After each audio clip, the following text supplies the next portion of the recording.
What if the most powerful health tool you have is already sitting in your kitchen waiting to be activated? Not behind a supplement counter, not in a pharmacy, in your cupboard.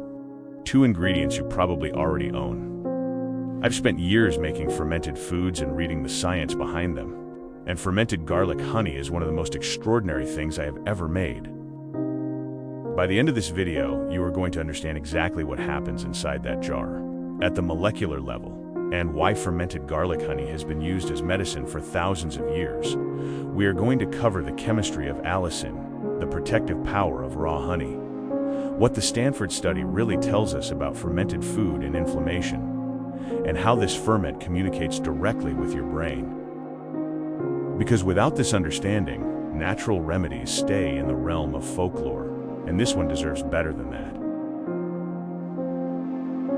Welcome to Good Gut Feeling. I'm genuinely glad you're here. This is a space where we explore fermentation, real food, and what it means to nourish yourself deeply, one small, loving choice at a time. This one is close to my heart because it changed how I think about food entirely. By the time we are done, you'll have everything you need to make fermented garlic honey at home and a little more understanding of what your gut truly loves.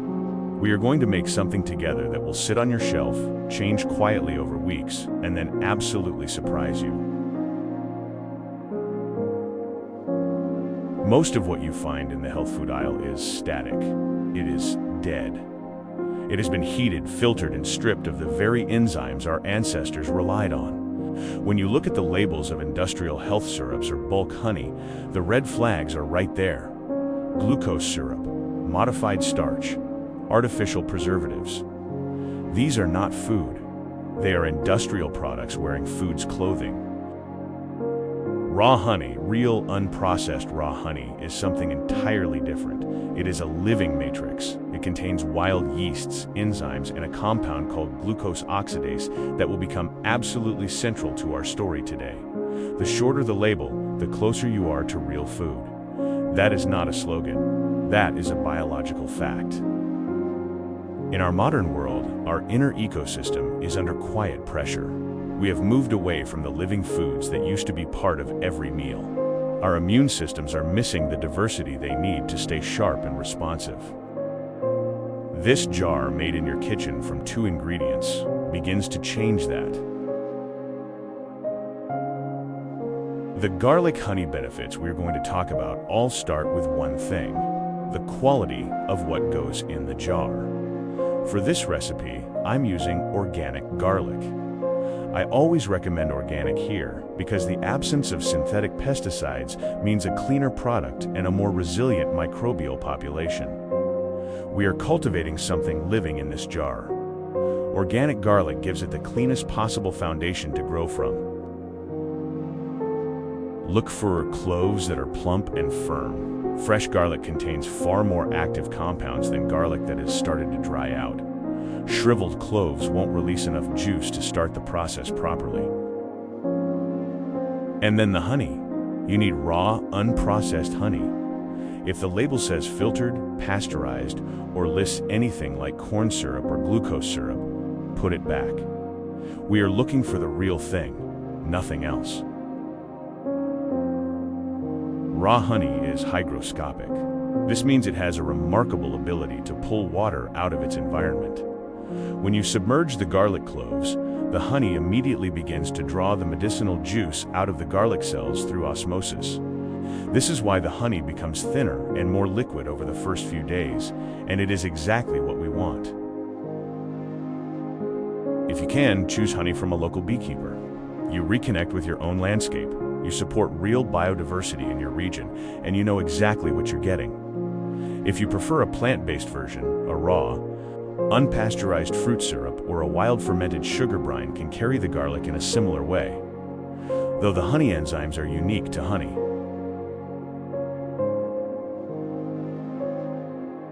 Here is the first piece of science, and it is the heart of fermented garlic. Let me take just a moment to explain what is actually happening, because once you understand it, everything becomes so much easier to trust. Interestingly, allicin does not exist in an intact clove of garlic. A whole, unbroken clove contains no allicin at all. It only forms when you bruise or cut the cell walls. Inside the garlic, two compounds are kept in separate compartments, an enzyme called allinase and a molecule called alliin. The moment you crush or slice the clove, these two meet, they react, and allicin is born.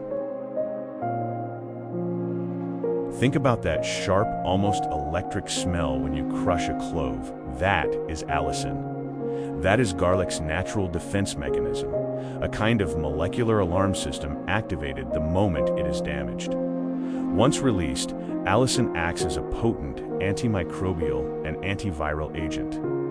Close your eyes for a moment and imagine what is happening at the molecular level. Cell walls rupturing, enzymes reaching across the divide, new compounds forming that were never there before. The honey benefits here go far beyond sweetness. Honey adds a second layer of protection. When bees gather nectar and process it, they add an enzyme called glucose oxidase. In pure, concentrated honey, this enzyme is dormant. There isn't enough water to activate it. But the moment the garlic begins releasing its juices, the honey is diluted just enough to wake that enzyme up. And it begins producing hydrogen peroxide, low doses, steady, continuous. This is one of the reasons raw honey has been found in Egyptian tombs, still viable after 3,000 years. And it is why this ferment is simultaneously one of the most ancient and one of the most well-defended foods on the planet. This is where fermented foods stop being folklore and start being measurable. In 2021, researchers at Stanford University compared two groups of people over 10 weeks. One group ate a high-fiber diet, the other increased their intake of fermented foods. The results were striking. The high-fiber group showed no significant increase in microbiome diversity. Many people in our modern world simply no longer have the bacteria needed to break down complex fibers efficiently. The fermented food group showed a significant rise in the richness and diversity of their gut bacteria. And more importantly, they showed a measurable reduction in 19 different inflammatory proteins. One of these was interleukin-6. IL-6 is a direct marker of chronic systemic inflammation, the slow-burning kind that is now linked to nearly every major modern disease. This jar is not just food. It is an immunomodulator. 80% of your immune system lives in your gut, but there is something even more remarkable happening there. 90 to 95% of your serotonin, your mood regulator, your sleep signal, your sense of well-being is produced in your gut wall, not in your brain, in your gut. The cells that produce this serotonin don't act alone. They receive chemical signals from your microbiota. The short-chain fatty acids produced during fermentation, compounds like butyrate, acetate, and propionate, act as triggers for these cells. Butyrate deserves special attention. It is the primary fuel source for the cells lining your colon. Without sufficient butyrate, the gut wall weakens. The tight junction proteins that hold your intestinal cells together, like the mortar between bricks, begin to loosen. Imagine your gut lining as a wall, not a barrier, but a living, breathing boundary. The bacteria you are about to feed are the architects who keep it strong. When the garlic ferments and your gut bacteria consume those compounds, they produce these short-chain fatty acids.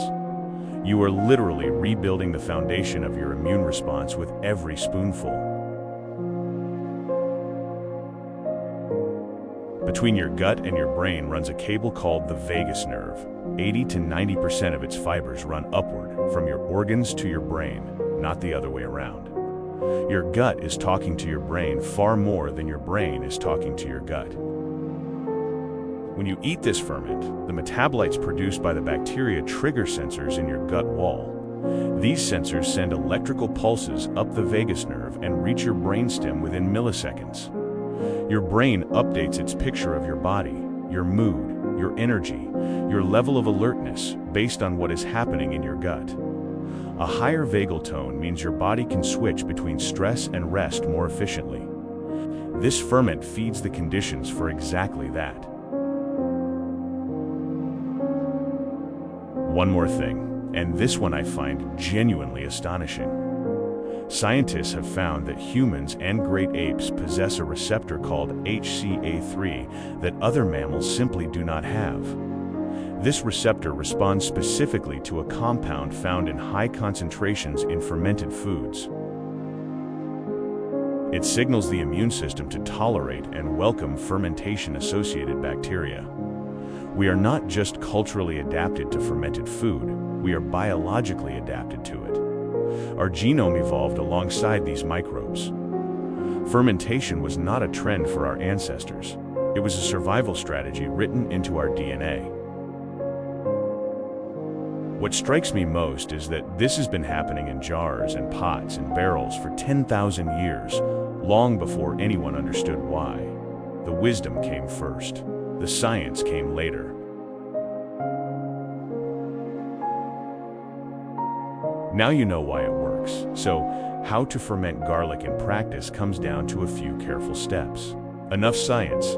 Let's get our hands in it. Peel your garlic. But do not leave the cloves whole.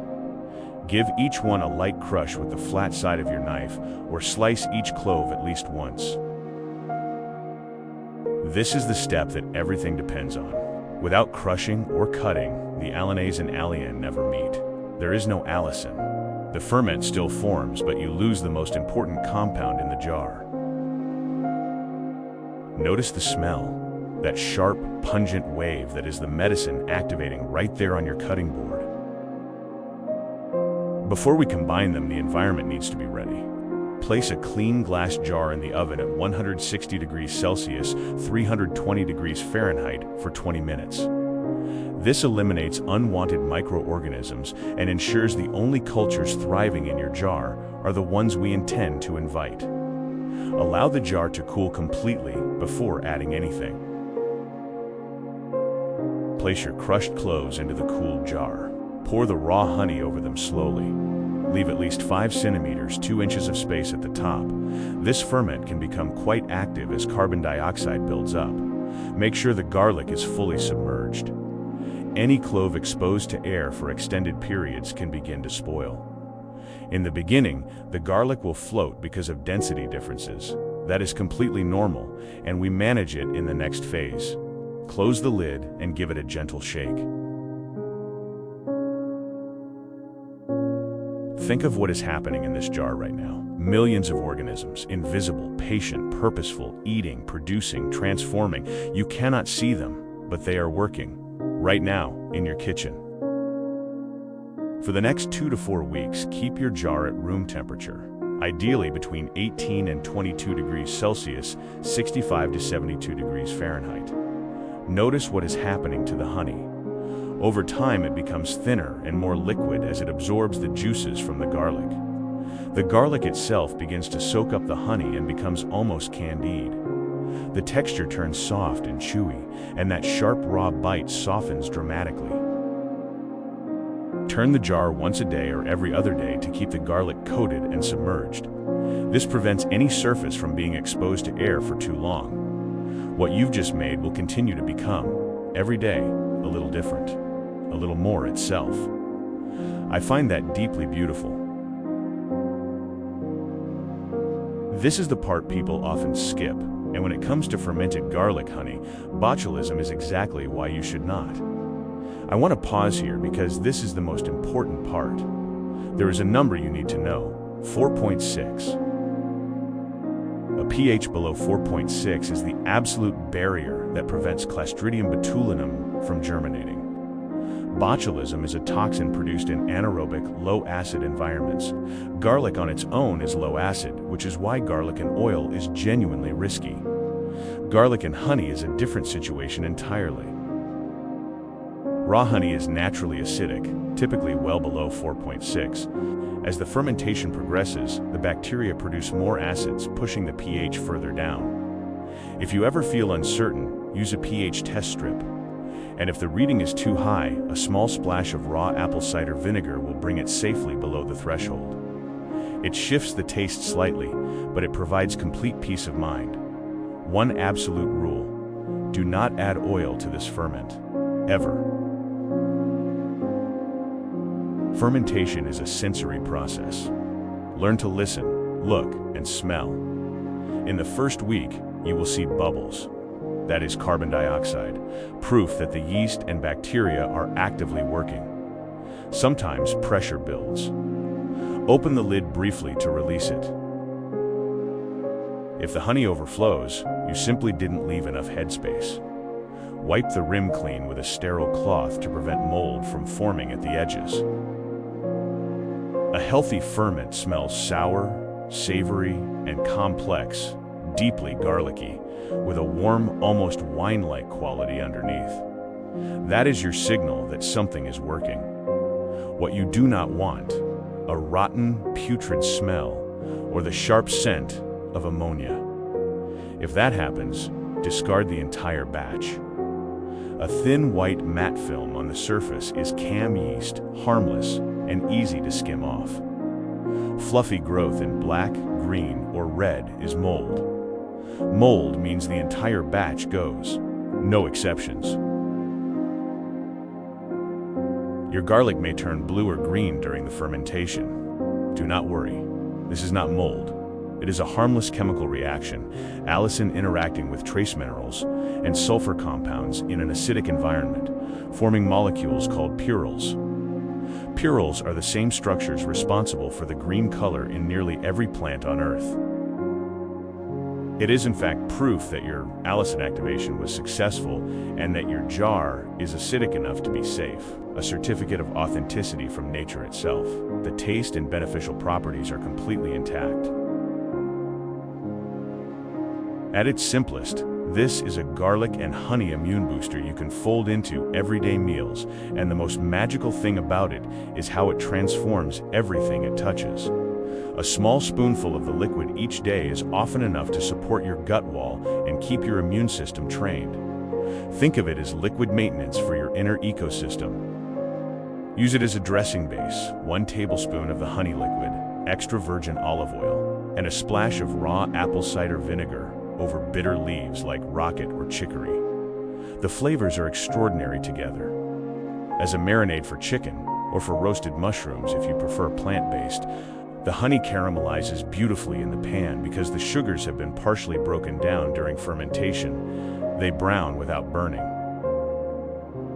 The cloves themselves, after a few weeks, become soft enough to press into a paste with a fork. Stir this through cooked rice or quinoa after it comes off the heat. Or mix it into softened organic butter or a plant-based alternative. With a pinch of Celtic sea salt and fresh rosemary, spread over sourdough with a layer of goat's cheese. A note on heat: if you add this ferment to a dish that is still cooking, the heat will destroy the live cultures. The flavor remains extraordinary, but for the full probiotic benefit, consume it raw. Once you have the base under your belt, experiment. A piece of fresh ginger adds powerful antioxidants that work alongside the allicin. A few dried organic chili peppers bring capsaicin, which stimulates circulation. A sprig of fresh thyme adds thymol, a compound with strong antiseptic properties that particularly supports the respiratory tract in the colder months. What started as 2 ingredients on a kitchen counter is now, weeks later, something profoundly alive. Patience is not passive. You have just participated in a process that humans have been practicing for thousands of years. And now that continuity runs through your kitchen too. What you've made will continue to become. Every day a little different, a little deeper, a little more itself. I would love to hear how yours turns out. Do your cloves turn blue? What do you use it on first? Leave a comment below. Your experience feeds this community and helps others take that first step. If something here felt useful or or simply good, I'd love it if you liked this video and subscribe to Good Gut Feeling. Every subscription helps this community reach further. Thank you for being here. Until next time, take good care of yourself, inside and out.